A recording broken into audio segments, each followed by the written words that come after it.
आप देख रहे हैं देश का सबसे भरोसेमंद चैनल दिल्ली नेशनल। नमस्कार, आदाब, सत श्री अकाल। फिर हम हाजिर हैं एक नई शख्सियत के साथ, एक नए चिकित्सक के साथ, विशेषज्ञ के साथ। बदलते मौसम में क्या रख रखाव करना चाहिए, कैसे अपने को बचाना चाहिए कि जो बीमारियां विभिन्न तरीकों की बीमारियां आ रही हैं उनसे हमारी बचाव हो सके, हम स्वस्थ रहें। हमारे साथ मौजूद है डॉक्टर तस्लीम अहमद लारी साहब, चेस्ट रोग विशेषज्ञ हैं और एमडी हैं। तो आइए हम इनसे जानने की कोशिश करते हैं कि क्या कुछ इधर छोटे छोटे रोग होते हैं जिनसे बचाव करना चाहिए। मौसम बहुत तेजी से बदल रहा है और इन्फेक्शन बहुत ज्यादा देखा गया है, खास तौर से चेस्ट में इन्फेक्शन बहुत ज्यादा हो रहा है। क्या करना चाहिए जिससे इस तरह की चीजें ना हो? आपने सही बोला। ये मौसम जो है, जो बदलता हुआ मौसम, स्पेशली जो अक्टूबर से नवंबर या उधर जो है फरवरी से जनवरी के महीने में मौसम जब बदलता है, ठंडे से गर्म हो रहा है या गर्म से ठंडा, तो फेफड़ों की जो बीमारी होती है, चेस्ट को जो बीमारी होती है, सबसे ज्यादा अटैक होती है। एक तो नए लोगों को भी ये बीमारियां हो जाती हैं और पुराने लोग जिनको पहले से बीमारियां, उस बीच में वो ठीक रहते हैं, लेकिन इसमें बदलते हुए मौसम में उनको ठंडे से एलर्जी होती है। कई बार वायरल अटैक बहुत ज़्यादा होते हैं। उसमें जो सबसे ज़्यादा कॉमन है वो है अस्थमा, सीओपीडी, निमोनिया। अलग अलग एज ग्रुप में अलग अलग होता है। जैसे अस्थमा सबसे ज़्यादा कॉमन जो है बच्चों में या एडल्ट एज ग्रुप में होता है। सीओपीडी जो होता है 35 या उससे ऊपर के लोगों को ज़्यादा कॉमन होता है। स्मोकिंग से रिलेशन भी बहुत ज़्यादा है। जैसे हम लोग गोरखपुर में रहते हैं, गोरखपुर में ये प्रॉब्लम और ज़्यादा है।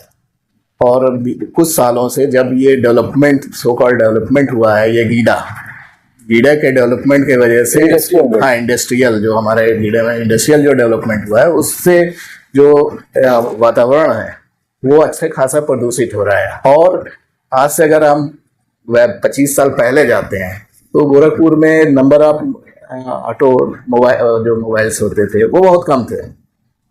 इधर इतनी ज़्यादा हो गए हैं कि इसके जो फ्यूम्स निकलते हैं, carbon monoxide, carbon dioxide, sulphur, nitrogen, ये सारे जो है हमारे लंग्स को डैमेज कर रहे हैं। और हमारी जो लंग एज है, एक नॉर्मल जो अकॉर्डिंग टू एज होनी चाहिए वो नहीं होती है। मगर एक जांच होती है, स्पायरोमीटर कहते हैं, उससे हम करते हैं तो पता चलता है कि 25 साल का आदमी जो है वो 60 साल का उसका लंग एज है। जो 60 साल में उसका लंग एज होना चाहिए तो वो 25 साल पे ही हो गया है। तो ये सबसे ज़्यादा प्रॉब्लम है। अब अगर उससे हमको बचाव रखना है, कुछ चीज़ों तो हम बच सकते हैं, कुछ चीज़ों में हम लोग नहीं बच सकते। जैसे वेदर चेंज हो रहा है, ठंडे से गर्म हो रहा है, ये तो नेचुरल उसके अंदर चेंजेस है, नेचुरल चेंजेस आ गई हैं जो कि बदलाव नहीं कर सकता। उसको मेडिसिन से ही कंट्रोल किया जा सकता है, क्योर नहीं किया जा सकता है, कंट्रोल कर सकते हैं। हाँ, लेकिन जो ये वाली पार्ट है कि हम पोल्यूशन से कैसे बच सकें और वायरल अटैक से कैसे बचें। वायरल अटैक के लिए एक होता है इन्फ्लुएंजा वायरस, सबसे मोस्ट कॉमन माना जाता है अपने सेटअप में इंडिया में, जो उसका अटैक इस वक्त अभी चल रहा है। जैसे कहते हैं ना कि वायरल हो गया, तो वायरल सबसे ज़्यादा अटैक इन्फ्लुएंजा होता है। उसका हम लोग ईयरली एक वैक्सीन लगवाते हैं, और स्पेशली उन पर्सन को जो पहले से अस्थमा, सीओपीडी हो या फिर और कोई उसको बीमारी हो सांस से रिलेटेड, तो हम लोग कहते हैं भाई आप साल में एक बार इसको ज़रूर लगवा लो। अच्छा रहेगा अक्टूबर में लगवा लो या सितंबर में लगवा लो, ताकि जब वेदर चेंज होगा तो आप उस एक पर्टिकुलर चीज़ से तो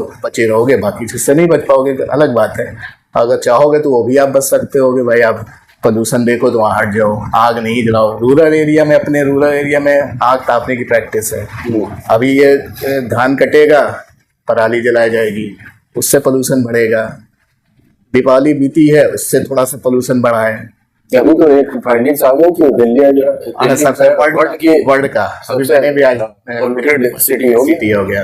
तो है, जितने भी दिल्ली में रहते हैं वहाँ पे जो मेरे रिलेटिव हैं या मेरे और पेशेंट जो है यहाँ से वर्क सिलसिले में वहाँ आते हैं, अस्थमा लेके आ रहे हैं, एकदम न्यू अस्थमा, पहले नहीं था, अब हो गया। अच्छा, एक चीज हम ये चाहिए, आजकल एक बड़ा वेस्टर्न कल्चर हम लोग अपनाते जाते हैं, हाई सोसाइटी अडॉप्ट कर रहे हैं, इसमें स्मोकिंग का बड़ा कल्चर है, एल्कोहल कंजम्पशन का बड़ा कल्चर हो गया है। पहले तो हम लोग सोचते भाई रिक्शे वाला है या नीचे तबके के लोग वो सुर्ती खा देते हैं, अब ये मॉडिफाइड होकर के हाई सोसाइटी से चला गया। उससे कैसे बचा जा सकता है और उसका क्या इम्पैक्ट पड़ रहा है, और खासतौर से जब सीजन चेंज हो रहा है तो क्या इम्पैक्ट? जैसे अगर यूजुअली जो आपने बताया ना कि स्मोकिंग ऐसी चीज है जो आपको हार्ट और लंग ये दोनों पे बैड इफेक्ट डालती है, दोनों पे। इसके अंदर जो आपके केमिकल्स होते हैं और वो जाके आपके एयरवेज को, जैसे हम लोग ट्रैकिया कहते हैं, ब्रोंकाई कहते हैं, ब्रोंकाइटिस का नाम बहुत लोग सुना होगा, ब्रोंकाइटिस हो गया, डॉक्टर ने कहा कि आपको ब्रोंकाइटिस हो गया, उसमें सूजन कर दे। और नॉर्मली जो है इस तरह का एक चीज होता है, ये लंग्स के मॉडल है हमारे पास है, इस तरह से नॉर्मल होती है लोगों की, ठीक है, ऐसे नॉर्मल होती है। लेकिन जब हम ये स्मोकिंग या डस्ट लगता है या फ्यूम ठंडी हवा लगती है तो ये चीज घटते घटते ऐसे हो जाती है, ये अंदर का ल्यूमन भी कम हो जाता है यानी वो, और बाहर की दीवार भी अंदर कंस्ट्रिक्ट हो जाती है। इस ऐसी स्थिति में मरीज जो है अब ना सांस ले पाता है, ऑक्सीजन ले नहीं पाता है, और अंदर की कार्बन डाइऑक्साइड को बाहर नहीं फेंक पाता है, जिसको हम भाषा में कहते हैं कंजेशन हो। हाँ, कंजेशन हो गया, कहते हैं कोविड के अंदर देखने को मिला था, कंजेशन हो गया। अब यही है कि आप भाई स्मोकिंग को रोकें। स्मोकिंग को एक बार आदमी शुरू कर देता है तो उसको रोक पाना बड़ा मुश्किल है। कुछ पेशेंट तो कहते हैं अच्छा हम ठीक है धीरे धीरे एक एक करके रोकेंगे, वो कभी नहीं रोक पाता है, उनका कभी एक एक जीरो नहीं हो पाता।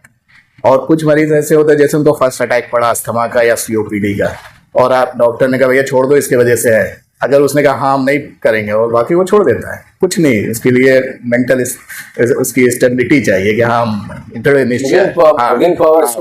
स्ट्रांग हो, हम छोड़ देंगे, छोड़ देते हैं। लेकिन ये जो कहता है अच्छा पहले 10 पीते थे अब 4 करेंगे, 1 करेंगे, आधा करेंगे तब छोड़ेंगे, वो नहीं छोड़ पाता है। दूसरा है निकोटीन के च्युइंगम आते हैं आजकल, जो है कुछ फार्मा कंपनियां जो है निकोटीन की टैबलेट च्युइंगम्स टाइप की आती है कि उसको कहते हैं कि आपको अगर तलब लग रही है तो उसको आप चबाएं। तो क्या वो भी होता है। इसीलिए तो मैंने कहा कि जो विल पावर जिसकी अच्छी होती है वो तो फैसला कर लिया हमको छोड़ना है तो छोड़ देता है, और जो नहीं कर पाता है वो कभी नहीं छोड़ पाता है, और वो उसका अटैक आता रहता है, रह के बीच बीच में अटैक आता रहता है। अच्छा, एक चीज और जनरल प्रैक्टिस में आ रही है कि अगर इस तरह का कुछ हो रहा मामला तो लोग काढ़ा पी रहे हैं, हाँ, वो क्या कंसेप्ट है और उसका कितना यूज है? नहीं, काढ़ा तो जो हमारे एंशिएंट टाइम से पीते आ रहे हैं लोग, और उसका इफेक्ट है, ऐसा नहीं कि बैड इफेक्ट है। पहले वो तो हम लोग होता था जो सादा काढ़ा वाला कंसेप्ट है वो क्या है? काढ़ा वाला कंसेप्ट ठीक है लेकिन एक लेवल तक काम करता है, उसके बाद नहीं। आप काढ़ा तब पियो जब आप स्वस्थ हो, आप जब स्वस्थ हो तब पियो ताकि आपकी इम्यूनिटी बूस्टअप रहे। लेकिन जब आप ऑलरेडी उसमें लैंड अप हो गए उस बीमारी में तो उस वक्त आपका काढ़ा बहुत ज्यादा इफेक्टिव नहीं होगा। मेडिसिन आपको लेनी चाहिए ताकि उससे जल्दी से आप रिलीफ हो सको और बाकी उससे रिलेटेड जो कॉम्प्लिकेशन होते हैं वो ना हो। आपसे सवाल कि बदलते मौसम में जो मौसम बदल रहा है क्या प्रिकॉशन किया जाए जिसको लेकर करके जिनको हो गया है वो भी, जिनको नहीं हुआ है बचे रहे, फर्स्ट टाइम वो लोग बचे रहे, क्या मेजर प्रिकॉशन लिया जाए? और खासतौर से अगर बच्चों को कंसर्न हो रहा है तो और भी अच्छा है। देखिए, जो सबसे बड़ी बात है कि आप बचने के लिए जो बदलते हुए मौसम में, जैसे आपने बोला कि कैसे बचा जाए, एक तो है कि भाई अगर ओल्ड एज में है, ओल्ड एज के लोग हैं तो सुबह के टाइम में अवॉइड कर सकें निकलना तो अवॉइड करें, क्योंकि मॉर्निंग का टेम्परेचर बहुत कम होता है। मॉर्निंग वॉक वाले, हाँ, मॉर्निंग वॉक वाले वो अपनी मॉर्निंग को शिफ्ट कर दे इवनिंग है, ठीक है, एक ये इससे बच गए। दूसरा, कहीं भी अगर वो देखते हैं कि यहाँ पे आग जल रही है, ठीक है, आग जल रही है या धुआं है या गर्दा है, तो वहाँ से जितना जल्दी अपने को हटा सकते हैं हटा लें, मुंह पे मास्क लगा ले, रुमाल लगा ले, कुछ भी करें वहाँ से उसको हटे, ये सबसे बड़ा है। तीसरा ये है कि इससे पहले जैसे बताया था कि बचने के लिए वैक्सीनेशन का इस्तेमाल करें, जो कि पहले से ही तैयार रखें सितंबर में। ये उनके लिए है जिनको ऑलरेडी हो चुका है, और हाँ जिनको हो चुका है। अब जिनको नहीं हुआ है वो ये तो कोई नहीं जानता कि उनकी इम्यूनिटी कितनी अच्छी है कितनी पुअर है। हाँ, लेकिन अब जैसे ऐसे सिटी में, जैसे दिल्ली बताया आपने कि वर्ल्ड का सबसे मोस्ट पोल्यूटेड सिटी इस वक्त प्रेजेंट टाइम में है, तो वहाँ के लोग चाह के भी कैसे बचेंगे? अलग से अब आता है रेस्पिरेटर करके, एक आता है मास्क, अलग से मास्क आता है रेस्पिरेटर, जिसमें उसमें से फिल्टर होके ऑक्सीजन जाती है। हर आदमी अफोर्ड नहीं कर सकता, उसको कॉस्टली होता है, उसको चेंज करना होता है, जल्दी फ्रीक्वेंटली चेंज करना होता है। तो हम यही करें कि इस तरह की पॉलिसीज बने कुछ, या इस तरह के लोग अवेयर हों, पोल्यूशन को ही कम करें ना, पोल्यूशन को ही कम करें हम। और एक बार हो गया तो उसको बचा पाना मुश्किल है। अब ये तो कोई नहीं कह सकता कि भाई आप ऑटोमोबाइल मत चलाओ, जब कार ना चलाओ, बाइक नहीं चलाओ। सबको कहें कि भाई हमको सबको वर्क करना है, हमको इसी में जीना है। तो अल्टीमेटली वही है कि एक होता है सर्वाइवल ऑफ द फिटेस्ट, एक डार्विन का लॉ था, सर्वाइवल ऑफ द फिटेस्ट। जो फिट होगा वही सर्वाइव करेगा। चलिए आखिरी सवाल, बार बार एक वर्ड आता है इम्यून सिस्टम। हाँ, इम्यून सिस्टम, इम्यूनिटी कम है, इम्यून बढ़ना चाहिए, और ये टर्म जो है बहुत ज्यादा प्रचलित हुआ था 2000 में, कोविड का जो पीरियड था, 2020 में। हाँ, उस वक्त जो है बहुत ज्यादा ये हुआ था, प्रचलित हुआ था। कैसे इसको बूस्ट करें कि ये हमारा स्ट्रॉन्ग? देखिए, इसको बूस्ट करने के लिए हमको बैक अपने एंसेस्टर के तरफ जाना होगा। वो तो जो हो गया सो हो गया। नहीं, आज को जाना, हमको अपनी लाइफ को उस ओर ले जानी होगी। कहने का ये मतलब है, हमारी जो डे टू डे लाइफ है वो हमने चेंज कर दी है। सोते हैं हम 12 बजे 1 बजे रात में, उठते हैं कुछ लोग तो वर्क में है तो 7 बजे उठ के चले गए, और कुछ लोग जो है देर तक 10 बजे तक सो रहे हैं। तो जो आपकी जो साइकिल बायोलॉजिकल क्लॉक था उसको आपने चेंज कर दिया, हमने चेंज कर दिया। ये इससे तो आप एक्सेप्ट करते हैं कि नहीं करते? हर एक बंदे ने ये कर लिया, चाहे वो अपने वर्क के सिलसिले में, चाहे कोई और वजह से उसने चेंज कर दिया। तो इसको अगर हम वापस अपने जैसे हमारे पुरखे करते थे कि early to bed early to rise, उसको अगर हम पकड़े तो जो हमारे हर आदमी का जब वो रात में सोता है तो उसके बॉडी के अंदर जितने टूट होते हैं, जिसे वेयर टेयर कहते हैं हम लोग, वो मरम्मत होता है। बॉडी के अंदर हार्मोन रिलीज होते हैं, एंडोर्फिन कहते हैं, जो कि नेचुरल एंटीऑक्सीडेंट का काम करते हैं। जब टूटा फूटा ऑक्सीडेंट डेवलप होते हैं तो उसको एंटीऑक्सीडेंट को न्यूट्रलाइज करने का काम करता है। अब हम सो ही कम रहे हैं, वो काम कब कर पाएगा? कितने घंटे का? एटलीस्ट 6 आवर तो कहते हैं, लेकिन बेस्ट होगा 8 आवर आदमी सोए और दौड़े नहीं, रेस ना लगाए। रेस लगा रहे हैं लोग कि हमको इनसे आगे बढ़ना है, उनसे आगे बढ़ना है, ये करना है, वो करना है। तो रेस जब करोगे तो भाई आपकी स्लीप आवर कम होता जाएगा। एक चीज अब आया कि खाने पीने में, एक तो इम्यूनिटी बूस्टर को खाने पीने भी हम कर सकते हैं। तो वो भी हम कहेंगे कि पहले के लोग जैसे खाते थे मोटे अनाज, मिलेट्स, हाँ जिसको प्रधानमंत्री प्रमोट कर, हाँ मोटे अनाज हम लोगों ने बंद कर दिया। पहले जो है गेहूं और चावल का इस्तेमाल कम होता था, रागी, बाजरा, जवार, कोदो और क्या क्या चीज़ होते थे, उसको लोग खाते थे, उसकी रोटियां खाते थे, हलवा खाते थे, जो भी खाते थे, जैसे भी बना के उसको खाते थे। उसको हमको खाना है। तो जब ये चीज़ें आप लोगे, नेचुरल चीज़ लोगे, तो आपकी इम्यूनिटी वैसे ही बिल्डअप रहेगी। विटामिन सी का क्या रोल है? विटामिन सी भी रोल है। तो अगर आम जनता की बात करें, अगर वो इतने नहीं करता, अगर उससे कहा जाए कि एक नींबू रोज जो है खाने के साथ या किसी भी तरह से इंटेक करें, विटामिन सी एक अच्छा ऑक्सीडेंट वो है, एंटीऑक्सीडेंट है, जो आने वाले को बूस्टअप करता है। आने वाले वक्त में आंवला भी आ रहा है मार्केट के आंवला, और हमारे वहाँ एक और बहुत अच्छी चीज़ है जो लोग बहुत रेयर यूज इस्तेमाल करते हैं, वो है सहजन। सहजन के लिए तो खाया था रामबाण है ये। सहजन का इस्तेमाल ढूंढ के करें, जब मिलता है, एक तो सीजन में मिलता है, नहीं मिलता तो उसकी पत्ती यूज कर सकते हैं, उसको उबाल के उसके काढ़ा सोकाल जो कहते हैं काढ़ा बनाए, तो उसको पिए, तो उससे आपका ये इम्यूनिटी बूस्टअप रहेगी। और खाने में मौसम के फल खाएं, जो उसका प्रकृति ने मौसम बताया। कड़ी पत्ते का भी कोई रोल है क्या? हाँ, कड़ी पत्ता भी वही कर रहे हैं, नेचुरल चीज है। नेचुरल चीज जो भी ग्रीन लीव्स हैं, चाहे आप साग खाओ, चाहे आप पत्ती का इस्तेमाल किसी फॉर्म में करो आप, वो आपको बूस्टअप ही करेगा, आपकी इम्यूनिटी को बूस्टअप ही करेगा।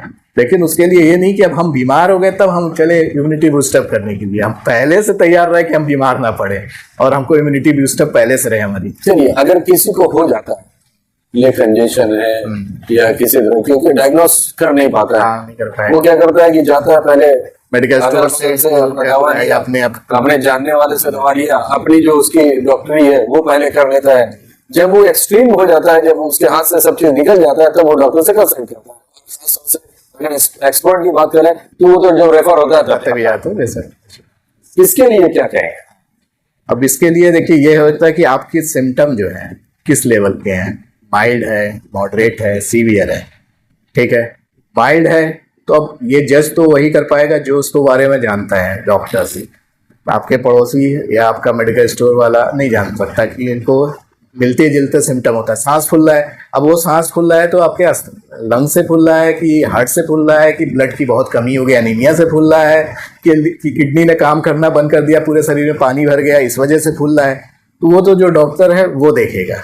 हाँ, एक चीज़ है कि कई बार आपको है कि सर्दी जुकाम से शुरू हुआ है, कि सर्दी हुआ, नाक बही, छींक आया, गला खराश हुआ, बुखार आया, सांस फूलने लगा, तो इसको हम लोग कहते हैं भाई एलर्जिक है। ये हो सकता है एलर्जिक हो सकता है बैक्टीरियल हो, बैक्टीरियल भी हो सकता है, वायरल भी हो सकता है। 3 ग्रुप में हम रख सकते हैं कि बैक्टीरियल हो गया, ये हो गया।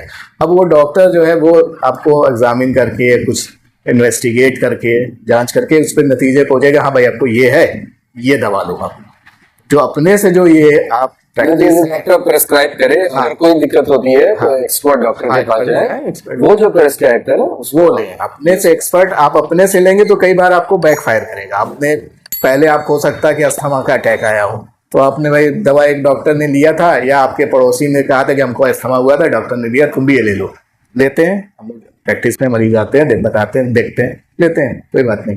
लेकिन वही चीज अगर मान लीजिए कार्डियक वजह से हुआ, हार्ट की वजह से हुआ, लीवर की वजह से हुआ, किडनी की वजह से हुआ, उसकी सांस फूल रही है, तब तो वो तो उसके लिए बहुत घातक होगा। तो यहाँ पे डॉक्टर साहब का साफ ये कहना है कि अगर किसी भी तरह की कॉम्प्लिकेशंस आती हैं या किसी भी तरह की कोई बीमारी होती है तो अपनी इलाज खुद न करें या मेडिकल स्टोर का इलाज न करें, बल्कि जो भी विशेषज्ञ है उससे मिले और उनकी सलाह पर जो वो प्रेस्क्राइब करते हैं, चाहे वो टेस्ट करवा रहे हो या आपको कोई मेडिसिन दे रहे हो, वो मेडिसिन आप प्रेस्क्राइब मेडिसिन को लीजिए, उनके बताए हुए तरीके से, उनके सलाह से आप उसको अपने ऊपर लागू कीजिए। अगर वो एक्सरसाइज के लिए बोलते हैं, न्यूट्रिशन के लिए बोलते हैं या जो भी वो प्रेस्क्राइब करते हैं उसको लें, तभी आप स्वस्थ रह सकते हैं और सुरक्षित रह सकते हैं।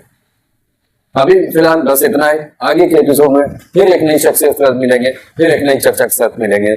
आपका क्या कहना है कमेंट बॉक्स में जरूर लिखिए। मैं फिलहाल गोरखपुर से ये डेली के लिए मोहम्मद यूसुफ।